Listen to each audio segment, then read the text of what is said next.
Ahora vamos a absolver las siguientes preguntas. La primera de ellas es: la diferencia conceptual de la teoría topográfica y la teoría estructural del psiquismo en la psicología psicodinámica de Freud. Tenemos que la teoría topográfica en la psicología psicodinámica de Freud, esta se va a representar en tres ámbitos de lo mental.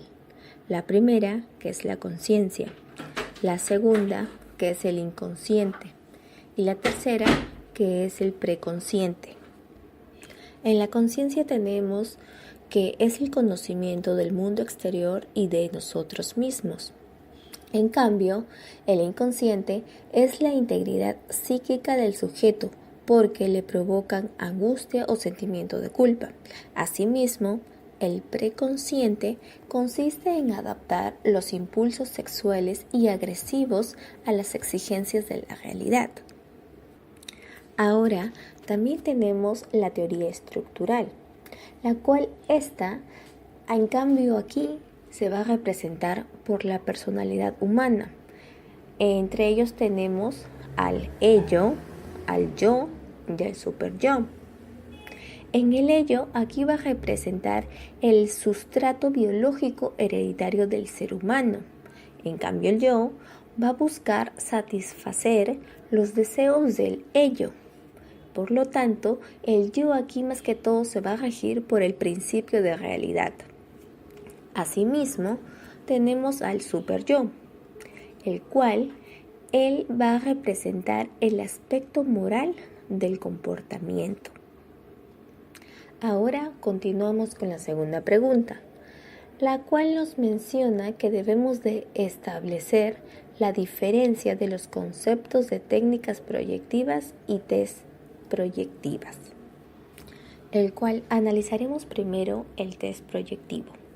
Aquí en este test, su objeto primordial es explorar la personalidad del ser humano, por lo cual se trata de llegar al inconsciente de este.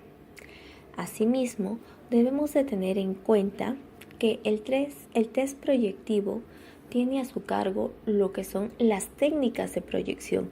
Esto quiere decir que estas técnicas de proyección están dentro del test proyectivo.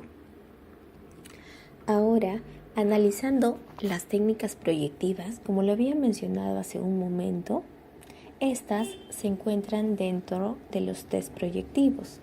Asimismo, estas técnicas tienen como finalidad conocer el amplio y profundo desarrollo de la personalidad, por lo cual estas técnicas van a desarrollar otras técnicas de expresión para poder llegar a conocer la personalidad del ser humano, las cuales pueden ser el juego, los dibujos, la dramatización. Asimismo, estas técnicas son instrumentos sensibles que van a revelar los aspectos inconscientes de la conducta, por lo cual todo esto quiere decir que las técnicas proyectivas están o se encuentran dentro del test proyectivo. Además, por lo que para poder llegar al inconsciente de la persona, ¿qué es lo que se necesita? Se necesita realizar técnicas proyectivas. Muy bien, ahora como tercera pregunta tenemos que establecer el análisis y comprensión de la lectura del concepto de técnicas proyectivas con el término hipótesis proyectiva. Ahora tenemos que en la hipótesis proyectiva, esta fue denominada a partir de Rappaport, por lo que esta hipótesis proyectiva va a hacer referencia a una situación externa, del cual para que esta situación externa se dé, significa que van a intervenir aspectos internos, dándose así que los rasgos esenciales de la personalidad van a aparecer o van a salir a flote en el comportamiento de cada persona, en donde aquí se va a ver que este individuo va a transmitir todos sus sentimientos. Por lo tanto, ahora vamos a ver cuál es la relación que existe entre la hipótesis normativa con las técnicas de proyección. Bueno, la relación que existe entre ambas es de que se va a poder explorar la personalidad de cada persona, pero solo con el fin de poder llegar a su aspecto interno. Asimismo, se le va a inducir al individuo a su verdadera personalidad, del cual vamos a utilizar las técnicas proyectivas para hacer esto. Es por eso que la hipótesis de proyección va a tener siempre como base a las técnicas proyectivas. En el punto 4, en la pregunta ¿cuál es el punto de vista del autor respecto al tema principal? En la lectura Pruebas proyectivas, según el autor, las técnicas proyectivas se pueden considerar pruebas psicológicas en cuanto a la forma de construcción y administración, pero no en cuanto a la calidad, porque existen diferentes métodos no estandarizados, como es el caso de la figura humana. Está el método de Max Schober y el de Coppins.